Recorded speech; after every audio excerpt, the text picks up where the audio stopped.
നമുക്ക് കുറുമ്പനോട് കുറച്ച് പഴം ചോദിച്ചാലോ? പോകാം. അങ്ങനെ അവർ കുറുമ്പനെ കാണാൻ പോകുന്നു. ഒരിക്കൽ പഴം ചോദിക്കാൻ പോയത് നിനക്ക് ഓർമ്മയില്ലേ ഡിങ്ങ? അവൻ പഴം തരുമോ എന്തോ. അത് ശരിയാ.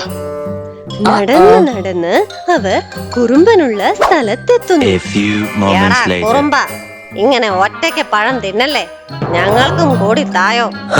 അയ്യോ, ഇപ്പൊ പഴം തീർന്നേ ഉള്ളൂ. ഇതേ ബാക്കി ഉണ്ടായിരുന്നുള്ളൂ.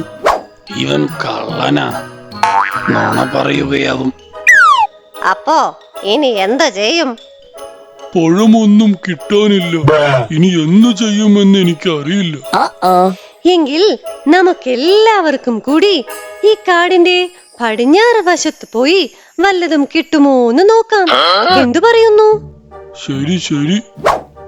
ഹോ ഈശ്വര, നടന്ന് നടന്ന് ബുർജ് ഖലീഫ എത്തുമോ എന്തോ. അവന്റെ ഒരു തമാശ.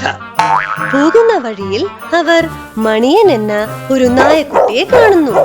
നിങ്ങൾ എല്ലാരും കൂടി എങ്ങോട്ടാ? അത് നിന്നോട് എന്തിനാ പറയുന്നേ? അല്ല, നീ ആരാ ഇവിടെ പുതിയതായി? ഞാനൊരു പാവം നായ്ക്കുട്ടിയാണ്. പാവമോ? നിനക്കൊക്കെ നിന്റെ ഉടമസ്ഥന്റെ കയ്യിൽ നിന്നും 3 നേരം വയറ് നിറയെ ഭക്ഷണം കിട്ടുന്നില്ലേ? ഞങ്ങളുടെ അവസ്ഥയോ?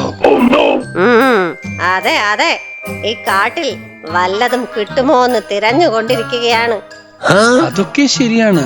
പക്ഷേ ഞങ്ങൾക്ക് എന്ത് സ്വാതന്ത്ര്യമാണുള്ളത്? എപ്പോഴും ചങ്ങലയിൽ. നിങ്ങൾക്ക് ഈ കാട്ടിൽ ഉല്ലസിച്ച് നടക്കാമല്ലോ. അപ്പോൾ ഈ കാട്ടിൽ എങ്ങനെ എത്തിപ്പെട്ടു? ഞാൻ എന്റെ മുതലാളി അറിയാതെ ഒളിച്ചു വന്നതാ. നിങ്ങൾ എന്നെയും കൂടി കൂട്ടാമോ? ഇവിടെ ഞങ്ങളുടെ സമയം പാഴാക്കാതെ പോയേ. അവന്റെ കുപ്പായോ അവനും. ഡിങ്കനും കൂട്ടരും മണിയനെ ഒരുപാട് പരിഹസിക്കുകയും കൂടെ കൂട്ടാൻ വിസമ്മതിക്കുകയും ചെയ്യുന്നു.